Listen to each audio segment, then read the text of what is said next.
أعوذ بالله من الشيطان الرجيم بسم الله الرحمن الرحيم الحمد لله رب العالمين وصلى الله على سيدنا محمد وآله الطاهرين.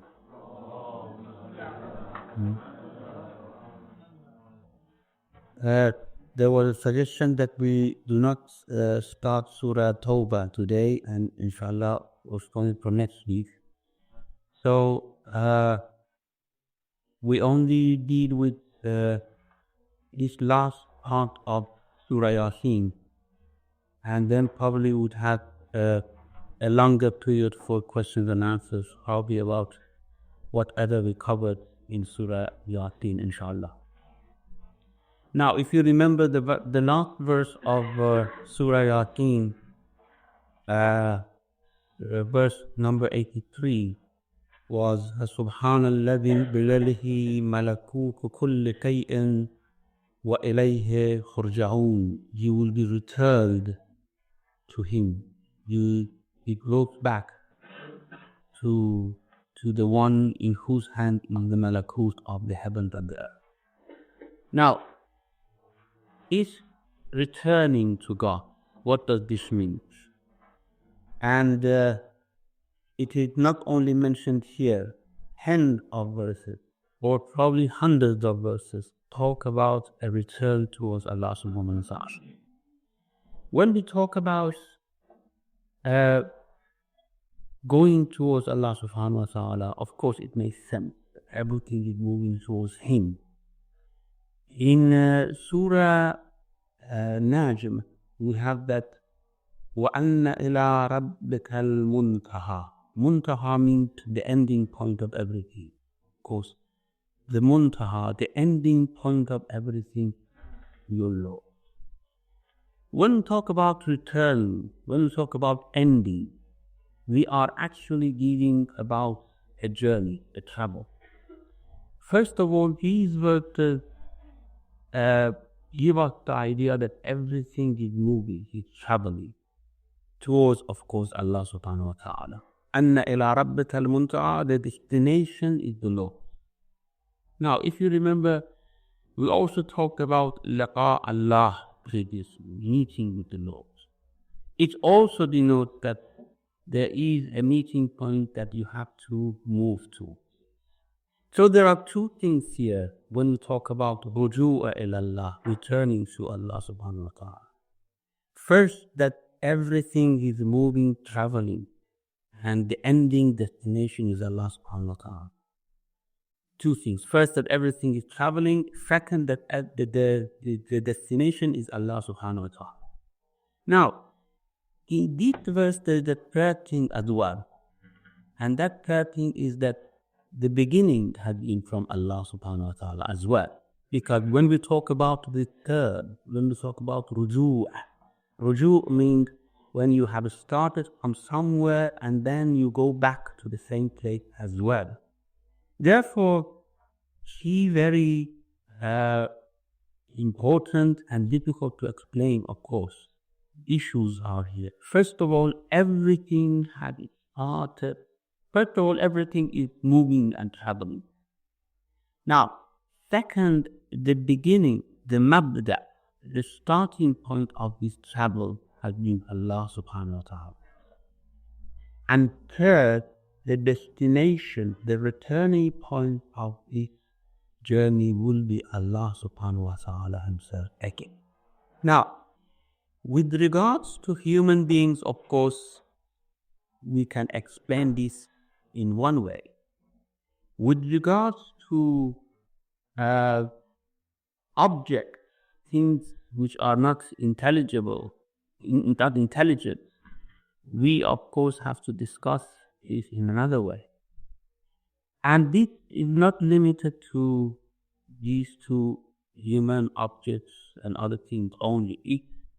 Had we see in the Quran, we read in the Quran, even the angels are traveling, although they are free from all the matter, movement of matter, but there is a sort of travel for them upward, that at the end they also have to arrive at their Lord in Surah Ma'arij, you have تعرض الملائكة والروح إليه. The ruh, the big ruh which we discussed about already, and the angels move up towards him.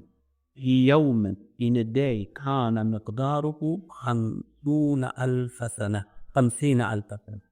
The period of this, a day, the period of which is 50,000 years, as you count in your scale of timing, it is 50,000 years. So the angels also move up towards him on that day. He won't. So the movement is difficult to explain for human beings, difficult to explain for objects, difficult to explain for angels, and difficult to explain why at all there is such a movement. If everything had started to go to Allah subhanahu wa ta'ala, everything has started from Allah subhanahu wa ta'ala and is to go back to Him again. Why at all Allah has started such an excursion for His creatures? Why do we come from Him and go back to Him at all? Again, what is the purpose behind this journey and travel? And what does it mean that we have come from Him and we go back from Him? هو الأول والآخر, isn't it? You have this verse. Of course, this verse had many meanings. We have in some hadith that Allah subhanahu wa ta'ala will have some servant towards the end of the creation, near the day of judgment, that would understand what the verse in the beginning of Surah Hadid would mean. هو الأول والآخر والظاهر والباطن وهو بكل شيء عليم. What does this mean? But one thing is clear yet. هو الأول, He is the starting point. والآخر, and He is the destination again. We are coming from Him, going back to Him. So if it is the case, if destination and starting point are the same thing, why at all we should set on a journey? Now, before explaining a bit more about this رجوع إلى الله, إلى ربكم ترجعون وإليه ترجعون, let me mention an example. Suppose you want to go to a holiday. Okay, you start from your home and you go back to your home. And you know whatever you are going to do in this journey, minute by minute, hour by hour. You say, okay, we board on the plane at say 8:30, then we arrive at 10:30, then 11:30 we are in our hotel, 12 o'clock we are going around the city, and then hour by hour you have planned your journey until the very minute that you arrive at your home. Now, if you wanted to go and come back to your home, why did you go at all? Especially you knew all the plan already. You know, well, Allah has the plan of His creation. He knows already who is going to live how many years, where, when they are going to come about, when they are going to die. All these plans are already, as we discussed. The plan of this creation is already in Kitab, where the planning is done. It's already there. And then it starts completely according to that plan. Absolutely, without any slight difference and change. It goes according to what Allah subhanahu wa ta'ala had planned. Of course, if it had gone differently, if it wanted to be different, then we should have said that Allah is not a good planner, or say Allah is not a good tour leader. If this is a tour that we are going to go through in this world and going back to Allah subhanahu wa ta'ala. So if things go wrong, if he don't go according to the plan, he's not a very experienced or good tour leader, you should say. But he is a very good tour leader. He took his creation through this journey and take them back to him again. Now, usually when you do such a trip, a pre-planned trip, where you start from your home and go back to your home again. Why do you do that? Okay, there are many kids, even you might know completely, even you might know exactly what you are going to see. For example, you have the films of all the places that you have seen, you are going to see. You know exactly what time you are going to arrive, what you are going to do, what you are going to see, everything is already known for you. And then you come back. What have you gained from this journey? What is it that make the journey justifiable at all? Secondly, the experience of the journey itself is so valuable. Before you go, you had seen the film, you had planned everything and all this, but after you come back, you are now a person completely different in your experience. Now, if it is for pleasure, of course, you have gained lots of pleasure, but if it is a scientific education, for example, or something which adds to your knowledge, then, of course, when you come back, you are a completely different person in terms of knowledge and what you were previous. Now, the whole issue of going back to Allah subhanahu wa ta'ala is we start from Him, of course. He actually initiates us from His own Atma. Then we come to this excursion to this world. And He said that you are going to come back to me, but you are not the same people when you come back. Now you are completely different. You have experienced different phases, different lives, as we are going to different lives and different phases in this world and in the next world. And then at the end, when you come back to me now, you are completely different. You have come to the same place, but you are not the same person. Now you have developed completely into something else. And this is the whole purpose of actually unfolding the Kitab. The Kitab unfolds in this world. The Kitab is a book in which, of course, you say everything is said, everything Allah subhanahu wa ta'ala knows. So what's the point of all this? Now, the point of all this is that just to put that into practice.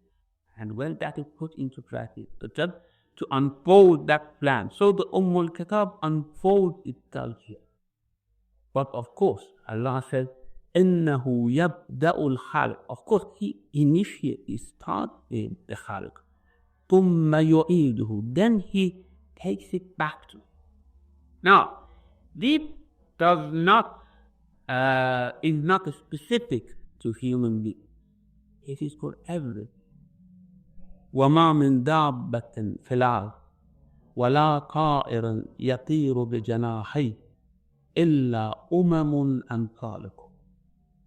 No creature, no living creature on the earth, no bird in the sky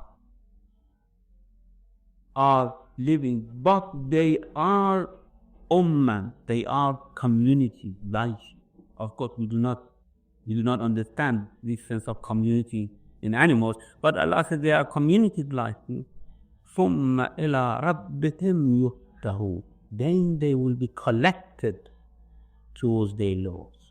Hashf as well has the same meaning. Now, this ruju is mentioned in many different words and terminology in Quran.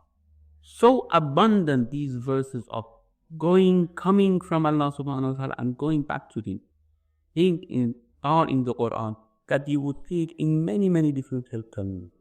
Ala ilallahi khatirul umur. All the affairs should go back to Allah subhanahu wa ta'ala. Ilayna al-matir. It's the returning, the travel, the path of the travel is coming to us. So this is one word, masir. Ilayhi tuqlabun. Qalb is also, when you go and come is taqallub, of course. وَتَقَلُّبَكَ فِي السَّاجِدِينَ. Allah sees you're going and coming among the sajideen. However, in the Quran, we have in many other verses that إِلَيْهِ تُقْلَبُونَ. At the end of this coming and going, you are going to go back to Him, to Allah subhanahu wa ta'ala. Anna ila rabbika al-muntaha, the intaha, the ending point, the destination is towards your Lord. And the ruju is towards your Lord. And mi'raj for the angels. The angels, of course, don't come to this excursion into this world, different for them. Allah talked about a mi'raj for them, going up. Min Allah bil ma'arij, Allah which had lots of means by which his creatures could go up to him. The angels will go up to him. And this is the hashr of the angel which Amir al-Mu'minin speaks about in Najl Balagha, that the angels are worried about that day which they have to go back to Allah subhanahu wa ta'ala, so to speak. So, this very concept of ruju, first of all tells us that everything is initiated from Allah subhanahu wa ta'ala. Now, let's talk about our own selves. We don't mind about other things. They are going to be judged or to be taken care of by Allah subhanahu wa ta'ala. Let's talk about us. Our soul is something which comes from a spirit which is so close to Allah subhanahu wa ta'ala. A spirit created by Allah subhanahu wa ta'ala. And it is beside Allah subhanahu wa ta'ala. It is with Allah. It is around His arsh, so to speak. On the day of judgment, at the end of Surah Zumar, we have these verses that وَتَرَى الْمَلَائِكَةَ حَافِّينَ مِنْ حَوْلِ الْعَرْشِ يُسَبِّحُونَ بِحَمْدِ رَبِّهِمْ وَقُضِيَ بَيْنَهُمْ بِالْحَقِّ وَقِيلَ الْحَمْدُ لِلَّهِ رَبِّ الْعَالَمِينَ. On the day of judgment, you will see that the angels are surrounding the arsh, the throne. The angels that were sent everywhere to do, they come back, all are surrounding around, are sitting around the throne of Allah subhanahu wa ta'ala. Everything is collected back to Him. Now, we were from a spirit which is right in the arsh of Allah subhanahu wa ta'ala, beside the arsh of subhanahu wa ta'ala, so to speak. And then these spirits were sent down to this world for an excursion, so to speak, for a journey. And this journey will come down to its lowest point of our journey. That's actually the end of the excursion here, where we start to go back again to Allah subhanahu wa ta'ala. And then we come to our body. In this body, we actually realize what we are, or what we want to be, realize it. When we are there, we are still crew. We haven't realized it. We come with each body, we come to a world in which we can realize ourselves. We can materialize what is inside. This, though, which very amazingly and wonderfully is given free will, which is not comprehensible for us, that how this is possible for something which is completely and totally in hand of someone else, to have free will as well. This is very complicated. This is not in any way going to be comprehended by our mind. But this is how Allah said it is. It is life. We just have to accept it. Although everything is in His hand, He has free will as well. So we realize things in us, and then we go back to Him. We go to the same place, but now we are different. We have realized certain things inside ourselves through this excursion, through this journey, which comes and goes back to Allah subhanahu wa ta'ala. And of course, it is the same place where we have come from. But now we see that same place in a different light, with a different eye. That place again. Liqa Allah, which Quran talks about, that you are going to come and meet me again. There is a meeting point. There is an appointed time. There are many, many verses that Allah says, وَمَا خَلَقْنَا السَّمَاوَاتَ وَالْأَرْضَ إِلَّا بِالْحَقِّ وَأَجَلٍ مُسَمَّى. There is a time for this excursion. There is a time for this journey. And this journey ends when that time comes. That ajalun musamma. When that ajalun musamma comes, this journey will end. And now all of you have come back to me. But, of course, human beings go back to him. They had, during this journey, they have acted different. And therefore, when they arrive back in their places, now they see things, they see Allah subhanahu wa ta'ala with different eyes, with it in different light. Some of them just see the rock, some of them just see that Allah subhanahu wa ta'ala keeping them at bay, not to see Him. And some of them, of course, see the mercy of Allah subhanahu wa ta'ala. It is completely a different light now than what it was before. He coming and going back had brought everything to realization actually. It was just an unfolded plan. Now the plan had unfolded, people have come and have gone back to Allah subhanahu wa ta'ala. And of course, this ruju is the very end, the very aim and purpose of all the creation of Allah subhanahu wa ta'ala, to give His creatures a type of light which is full of understanding, full of free will. If you remember, you said that when Allah subhanahu wa ta'ala wants to create something, He just says kun, and it is. He doesn't need any means for that. He doesn't need to wait, to think about something, and then wanted to be and in the means and all these things. Now, when we go back to Allah subhanahu wa ta'ala, if of course we have realized our potentials rightly, then Allah said, you will become like me. When we go to Jannah, inshallah, we will be just an image of Allah subhanahu wa ta'ala. This is what we have in hadith. Of course, this hadith, I don't know whether this is authentic or not, but it could be interpreted in different way. إِنَّ اللَّهَ سُبْحَانَهُ خَلَقَ آدَمَ عَلَى صُورَتِهِ.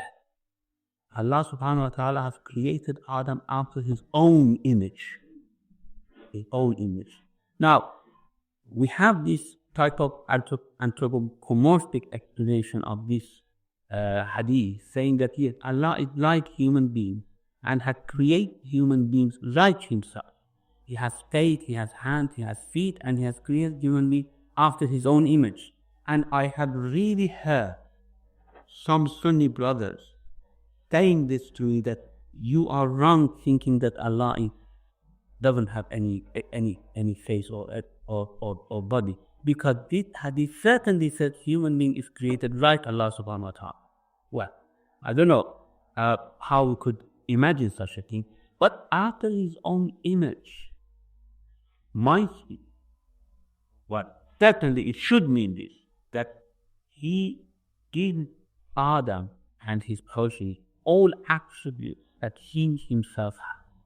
And therefore Adam will be just an image of Allah subhanahu wa ta'ala, an image which we could see, of course, visible image. He Himself we cannot see, but His attributes we can see Him, Adam, and in his progeny, especially in Jannah. You could see that in Jannah, of course, we have in the Quran, lahum ma yasha'una fiha, whatever they want, it will be there. So in Jannah, again, and Allah, when He wants to create something, He just says, kun, be. Well, He doesn't say it, of course, we discussed it last week. He will, and it is. In Jannah, you will something, and it is there. Whatever you want, whatever you will, whatever you wish, just by the very fact, by the very act of wishing it, it will be there ready for you. And you might say that it is my wish, but Allah subhanahu wa ta'ala creates it. That's right. But if your wish was not there, your wish is instrumental in creating those. It's just like, for example, the miracle. Some people say that the miracles, of course, the Prophet wants a miracle and Allah creates that miracle. Well, everything is created by Allah subhanahu wa ta'ala. But if the soul of the Prophet doesn't have that potential and ability to do that miracle, it's from his soul that it originates, it comes out.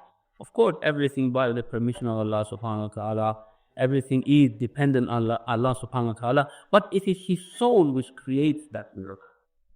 Now in Jannah, it is you who, when you wish, those things come into being. So you become an image of Allah subhanahu wa ta'ala, and it is not possible except if you have come through this excursion, this journey, and you have gone back to Him again. Otherwise, we were there before, we were from that spirit, but we couldn't do anything like this. We couldn't have these powers. We didn't have any wish at all, any will at all. When we have come here, we have found it, we have materialized it, realized it, and now we go back, and now we know everything, we have experienced everything. We can actually know what is willing, what is wishing. Everything has come into realization now. And of course, Allah says many things are there in Jannah that you even cannot wish, because you have not explored those areas. And we, of course, give them to you, add to your experience. لَهُمْ مَا يَشَاءُونَ فِيهَا وَلَدَيْنَا مَزِيدٌ. Whatever they want there, it will be there for them. And of course, there are much more with us, which we are going to give them. Make them explore new areas, new places that they didn't even imagine, they couldn't even imagine about after coming back to us from this journey. So I think this is the meaning of this رجوع إلى الله. إليه ترجعون وإليه يرجع الأمر كله. All the affairs, everything, every creature would go back to Him again one day. And of course, going back to Him, as I said, is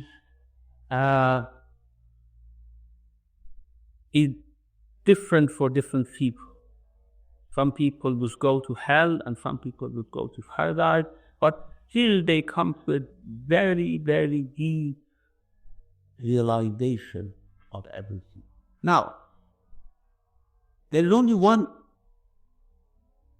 point that I have to mention at the end, and that is his journey, how it happened, how it goes actually. Because Allah subhanahu wa ta'ala, when He created, He is with us, and when we come to this journey, He is with us again. But as we know, He is everywhere. He is nearer to us than our jugular vein. And when we go back again, He is with us. When have we departed from Allah subhanahu wa ta'ala so that to go back? And this is, of course, a very complicated question. We say that things come from Allah, they depart from Allah subhanahu wa ta'ala, and they go back to Him. However, where they go, wherever they go, is Allah subhanahu wa ta'ala there.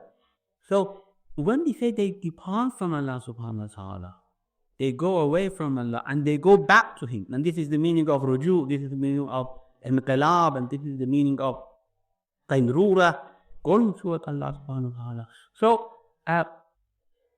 where his journey actually heads towards in the first place, so that it would go back to Allah subhanahu wa ta'ala.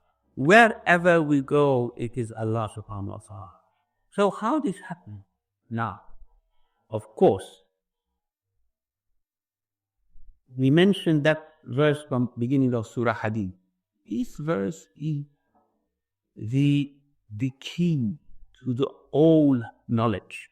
As I said, the Prophet said, at the end of the time, some people will come who understand the meaning of this verse. Now, when the verses were revealed, of course, the companions didn't know what did they mean. Of course, we have some Muslims who say that companions understood best what the Quran meant. But we know that they even felt shy to go and ask the Prophet what was the meaning of a verse. And we know that the meaning of these verses have actually developed, have been explored throughout the time by Muslim philosophers, Muslim mystics, Muslim exegetes, and we have come to understand better and better and better the meaning of such verses. The Prophet said, at the end of the time come people who really know what this verse means, and I think he means by the end of the time, the ashab of Imam al-Aqsa, Ajjalallahu ta'ala farajul shahida, they would know what this verse means. It is very deep. I said, Huwa al-awwalu wal-akhir. He is the beginning, he is the end. So we start from him, we go back from him. But one thing that wal-zahiru wal-batin. He is manifest, he is hidden.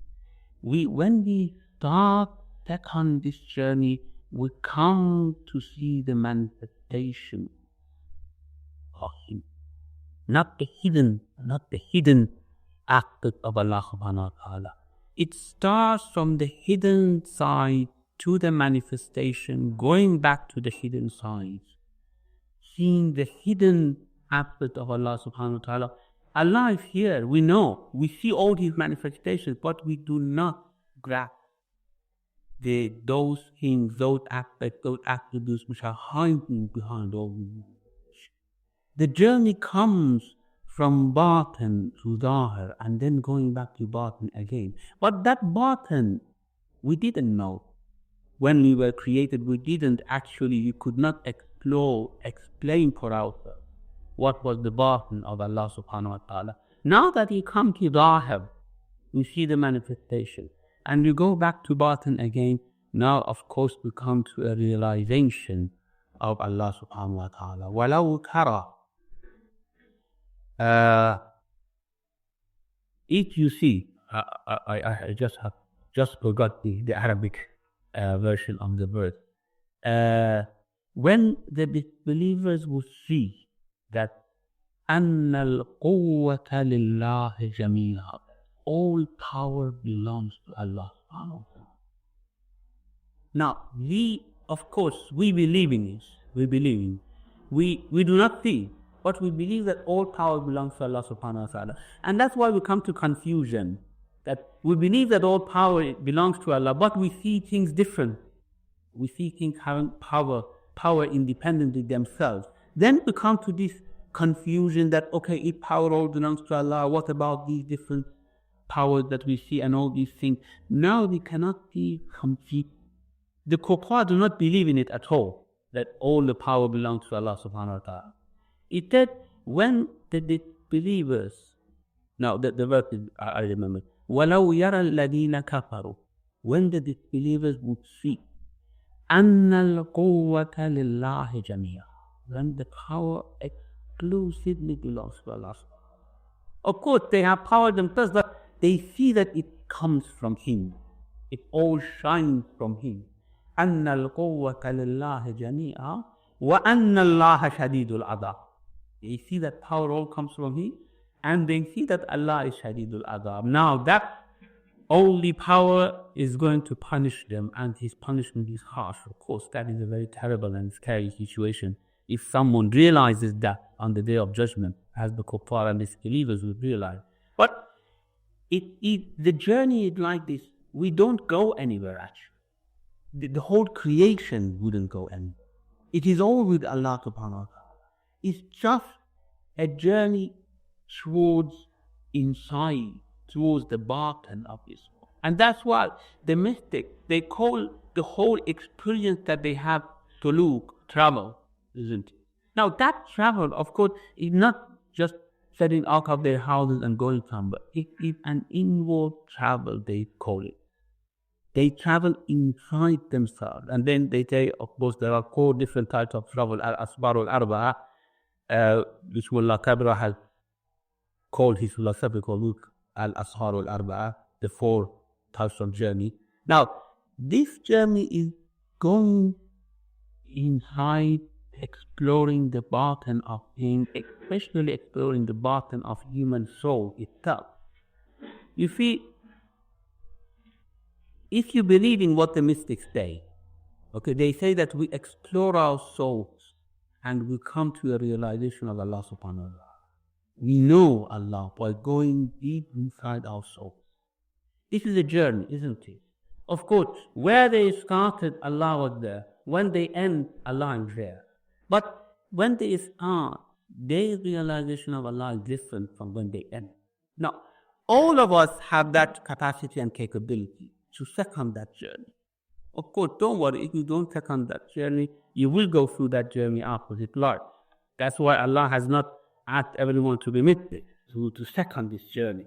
because this journey automatically will come for us after the life. Of course, it is very pleasurable. Some people would like to go and explore that now inside their soul. It is possible. But I want to say, for all of us, it's possible.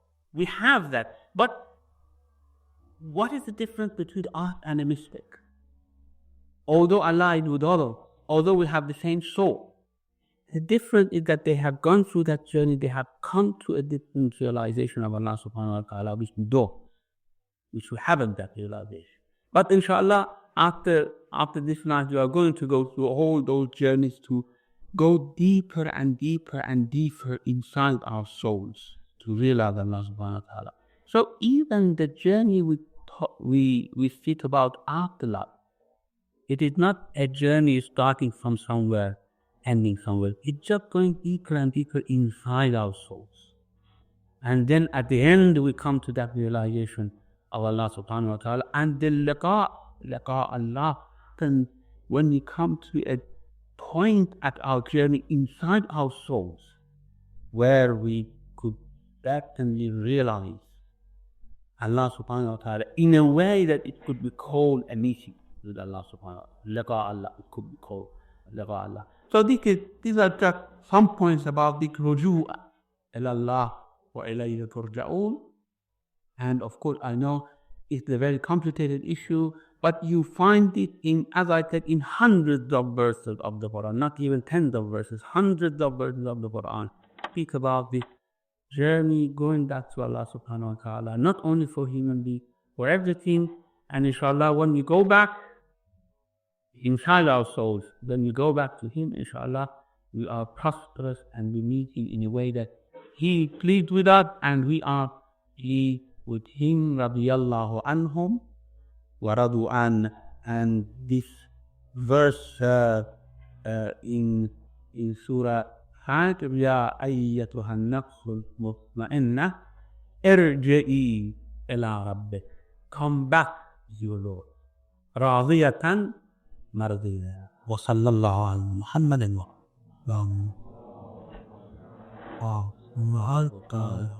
There is a should be over something now, which guys somewhere with very standing that culture.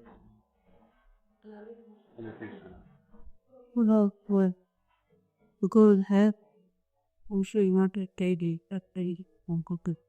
How could go to you have your personality love? You that go. Yeah, it is that.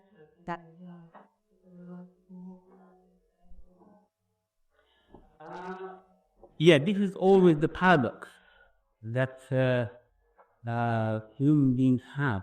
The more favor they receive from Allah subhanahu wa ta'ala, more accountable they are, more polluted they may become. So it is good to die at a young age if we are going to do more sin, okay? But it is good to die at old age, to have long life, if we are going to use that long life, because then our degrees in paradise will increase. As I said, this life is an exploration, an excursion. In this exploration, the longer you go, more experience you gather and more favors from Allah subhanahu wa ta'ala you will receive. Therefore, a long life led in a way that Allah subhanahu wa ta'ala is pleased with it is much better than a short life. However, a short life in ma'asiyah is much better than a long life in ma'asiyah. And this is what we have in many adiyah, that, for example, Imam Fajr in Sahiba has give me life as long as my hours, my days are spent in your obedience. And as soon as you feel that my days are going to be manipulated by shaitan, please return me to myself before I become polluted. So you could say, I mean, if a person who should go to Jahannam, wouldn't it be better that they were not created at all in the first place? It was better, of course, but it doesn't work this way. Everyone come and explore and go back, and then it is the exploration which determines. At the beginning, everyone is equal. It is this exploration, this excursion, which determines, okay, who should go where. And here, if we follow the Quran, even one day more would be a treasure that we cannot really put a price on it. That's why Amirul Mu'minin Ali ibn Abi Talib was saying that I wouldn't exchange one day of this world with 1,000 years of akhirah. Because it is this one day which determines where I have to stand on the day of judgment and in paradise.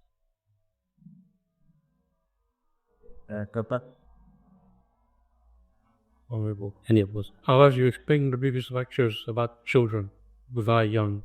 In the light of what you decided today, is it either fair or unfair for them that they had no experience to either go to Jannah or maybe it's very up to the SC Bahar? How did this concept of fairness is it applicable? Yeah. They made this journey that we all have. And they are not destined to make this journey, actually. In the first place, they are not created to continue or to finish this journey. They are given that position by Allah subhanahu wa ta'ala. Now, of course, we are this. All of us are different. All of us have different lives. I mean, is it fair that we are created human beings and cautious are created cautious? Is it fair? This concept is not understandable by us at all. We know that things should be different, okay? But how Allah decides what should be what? Well, even we cannot speak in this language because it is He who gives the whatness to things. It is He who creates things as they are in the first place. So He defines that who should stand where in this whole picture. And then according to the place that it gives to every person, there are responsibility and there are accountability. So a child who leaves this world early is not responsible or accountable, but he's going to fill a gap later on. They are going to fill a gap, and that is, of course, those servants say, so to speak, in parable, which, of course, we don't know what is their positions. And I'm sure you know their position.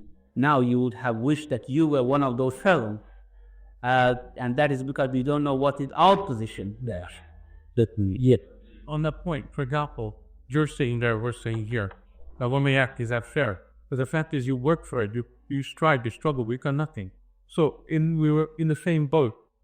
And you chose your position, and we chose ours. Now, if I ask you, what have you done so that you have become a human being? Well, nothing. Certainly, we haven't done anything. I mean, in the first place, we are human beings. We haven't done anything.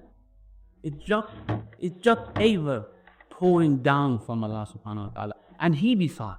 Of course, those things which come to our side, study and struggle, that is, of course, where we have to act whether it's bad or not. But those things which is decided purely by Him without us doing anything, of course, the question of fairness doesn't come in there.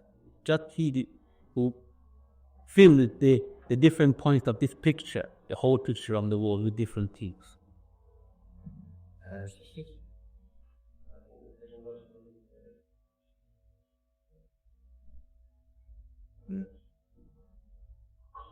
It had they all his journey and the angels are very wide. What have they got to account for? Why are they crazy? I don't know really why they are worried. And it is just what we have read from those people who know. From Amirul Mu'minin, he said that they are really worried and they are scared of the day when they are going to start to meet their Lord, that laqa Allah, which is going to happen for them as well. Because now we are all in the barat of this world, going towards that batin, which is the day of judgment. Now we are all in this ajalun muhammad, in this appointed period, which Allah has appointed for this life. We are here, angels are here, everything in this world are in this ajalun muhammad.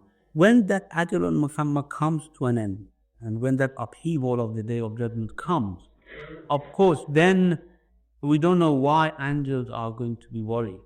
We know that the angels are going to suffer, so to speak, by the blowing of the trumpets. Because in the Quran we have that even the angels, when the trumpet is blown, they would go unconscious. They would die as well. And they are going to be taken to boundaries of this world so that they do not somehow they are not crushed in that evolution which is going to happen for this world between the two glories. However, they haven't done anything. Why they should be accountable? It's just like the puppet. They haven't done anything. Why they should be worried about it? It's something which is so fearful, so huge that even those who haven't done anything, their hearts would leap when it comes to thinking about that day. I can go to the lady. Yeah. The concept. But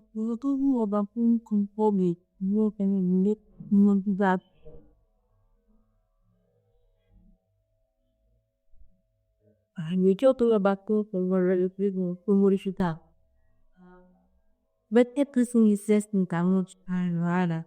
I know what you do and what you do can turn it in this world. Now, you God, you are for Tulam. It is the comfort that I have. I would like that thing that will not use your mentally. What how deep at the not? What about party? Follows what you This is the art of Allah subhanahu wa ta'ala, actually, that He has destined everything, still we can change that destination. But there are different levels of this plan. At one level, everything is big, nothing is going to be changed. And even those changes which are going to come about later on are all foreseen and have been included in that initial plan. So when we make a dua for the longevity of our lives, for example, if we do not do that dua, and our life is naturally, for example, 70 years, it is written in a lower book 70 years, and in the 70 years as well, okay, in Ummul-Kitab. Now, however, if we make a dua and our life becomes 90 years, in the lower book, which is the book of Nahwan al-Mahw al-Itba', it is written 70 years and it changes to 90 years, okay, when we do the dua. But in the higher book, which is the initial plan, it is already written 90 books, considering our dua in it. So it is a very wonderful system, which is we cannot calculate. By our arithmetic and mathematics, it's not calculatable. We cannot calculate it. But with the knowledge of Allah subhanahu wa ta'ala, of course, everything is calculated already. The dua, the decisions, the actions, all are taken into consideration and are written in two different books. Therefore, one book is changeable, and that is the book where the awliya and the Prophet have reached and can see. And that's why their knowledge is changeable. They might say something, it might not happen, okay, because it is going to be changed. But in that higher book, of course, everything is.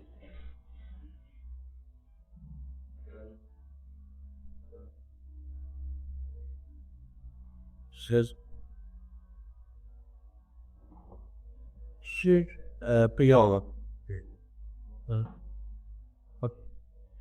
I might misunderstood during the middle of you said that spirit that are given chance to come with the human beings are the ones that will go through the process of there are some spirits created co-human beings, so they are not brought down this whole of you. Can we? Yeah, spirit is a general term code for many creatures of Allah subhanahu wa ta'ala. We have a portion of that. Of course, there are spirit, high spirit, hidden spirit that never come to this world. They don't have this type of spirit that we have. Of course, because they're very much exalted. However, that very simple portion of the spirit which comes into our body and comes into this excursion could go higher than that original exalted spirits which exist all the time beside Allah subhanahu wa ta'ala. And that's why the spirits, the soul of the prophets is going to sit higher than all the spirits and all souls beside Allah subhanahu wa ta'ala because of this journey, because of the curse. And in Surah Yaseen, I think this notion is explained very clearly. وَالتِّينَ وَالزَّيْتُونَ وَطُورِ سِينِينَ وَهَذَا الْبَلَدِ الْأَمِينَ لَقَدْ خَلَقْنَا الْإِنسَانَ فِي أَحْسَنِ تَقْوِيمٍ. We have created human being in the best of construction. That being the spirits, which is, of course, the result of human being. ثُمَّ رَدَدْنَاهُ أَسْفَلَ سَافِلِينَ. Then we send them down to the lowest of the lower places, which is this world. We have come to this world. You see, the angels are above us, the spirits are above us. Everything is now above us. We are now in the lowest of the lower. Even when the Prophet wants to speak to Allah, the angels should come to him. Although he is going to be greater than all those, but still angels should come and bring the message to him. You see? ثُمَّ رَدَدْنَاهُ أَسْفَلَ سَافِلِينَ إِلَّا الَّذِينَ آمَنُوا وَعَمِلُوا الصَّالِحَاتِ فَلَهُمْ أَجْرٌ غَيْرُ مَمْنُونٍ. Except those who believe and do good deeds. Now, this exception, that's not munfattah, not muqaddam, according to Arabic grammar. It doesn't mean that those who believe and do good haven't come to Atbalus Safari. No. Everyone had come to Atbalus Safari. The Prophet had come to Atbalus Safari. A'imma have come to Atbalus Safari. Lord of the Lord. However, because of this journey, all those who believe and do good, there is a reward, which is unfeed. Ajrun ghayru mamnun. Okay? There is a reward which is unfeeding, and that is all those things that they are going to get after this journey. They go above angels, they go above that Holy Spirit, they go above everything else when they go to Jannah. There is such a reward. And then it says, أَمَا يُكَذِّبُكَ بَعْدُ الدِّينِ. Why do you think that you should deny? Of course, this is the day of judgment. It is by the day of judgment which all deeds would find meaning. عَلَيْكَ اللَّهُ بَأَحْكَمِ الْحَاكِمِينَ. If you realize this circle of coming and going, you would see that Allah is best of the Creator. His hope is the best of all rulings. And His type of creation is the best of all creation. So, yes, by coming down to this earth, His soul, this very small portion of the best spirit, would find a plane. Without it, it wasn't possible. That ajrun ghayru mamnoon would haven't been possible unless coming to this world and going.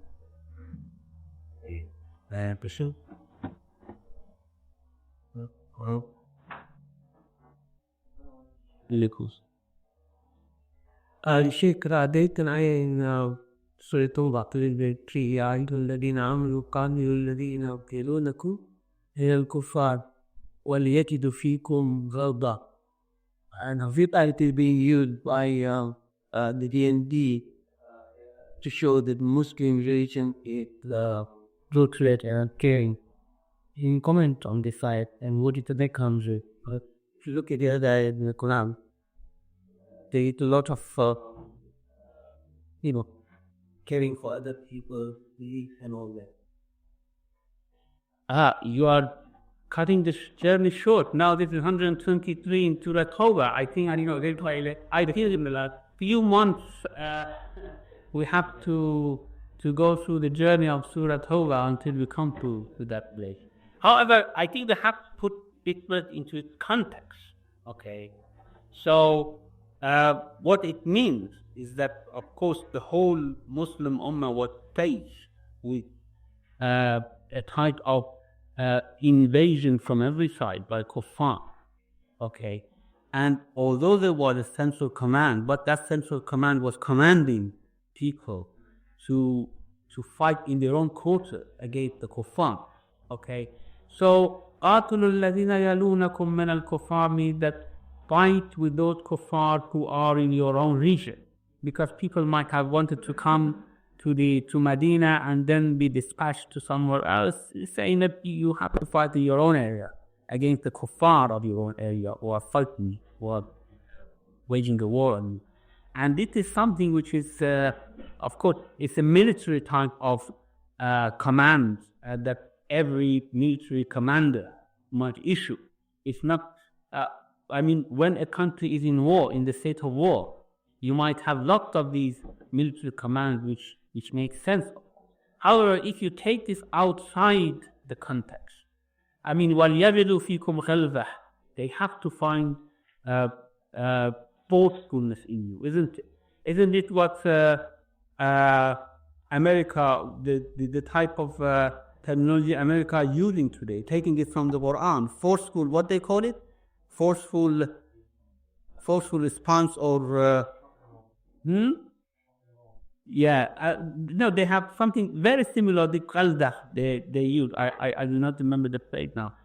This is something very natural. Taking it out of the context and giving it a meaning, of course, would make it sense. However, if you put it into the context, it's very natural and very simple.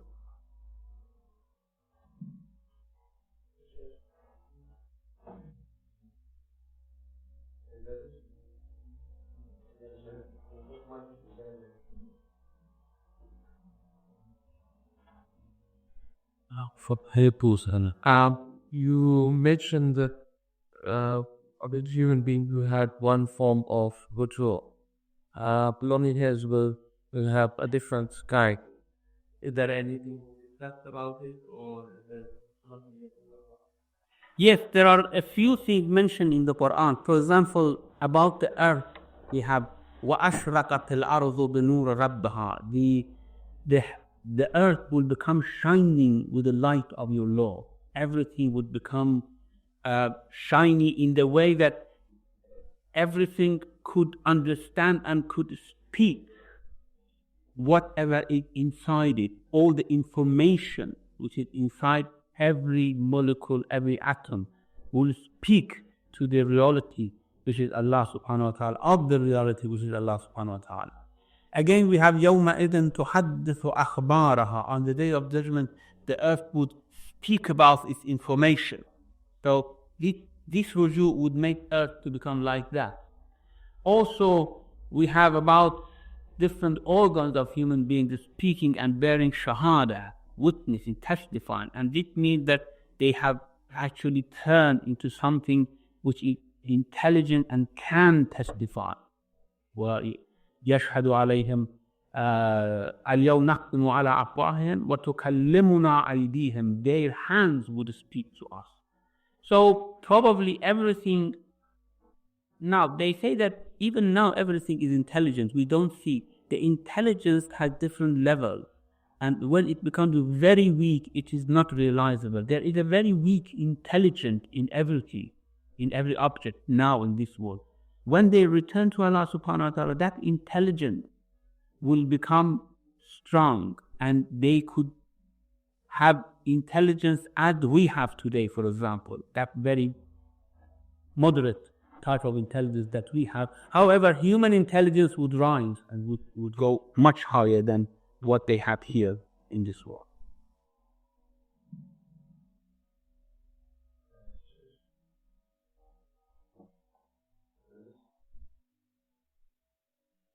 A few legends back, we were serious about bliss and further your shedami from human beings, and when that person dies, those bad genes also die him. What about Iblis Musa? They have a spiritual life. A spiritual life, you in this world, yes, they're great. In this world, yeah. In this world, some people, some exegetes say that yes, until the Day of Judgment, it means until that appointed of time ends. Of course, then Iblis would die as everyone else would die with the first blowing. The first blowing, which actually killed everyone, would kill Iblis as well. And then it would be a phase of complete unconsciousness even for Iblis until comes the second blow and he will be raised. However, some exegetes say that this verse in which Iblis asks for respite and قال رب فأنذرني إلى يوم تبعثون, give me time until they are resurrected, which is of course that blowing and then the second blow. The response is قال إنك من المنذرين إلى يوم الوقت المعلوم. You are even respite, you are given time until an appointed day. Now, those exegetes who say that Iblis would live until the first blow would say that that appointed day is the day of first blow. However, we have in some riwayah and in the yaqeen of some exegetes that Yawm al-Waqt al-Ma'lum is the day when Imam al-Aqs Jalallah Ta'ala Farid Shaykh would come. And that is the day when the Iblis will actually die. And after that, of course, humans still they have their free will, still they have the type of life that we have.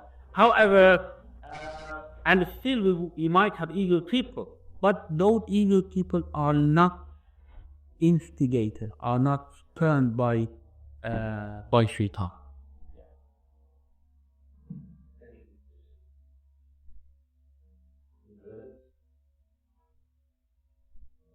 People pushing it.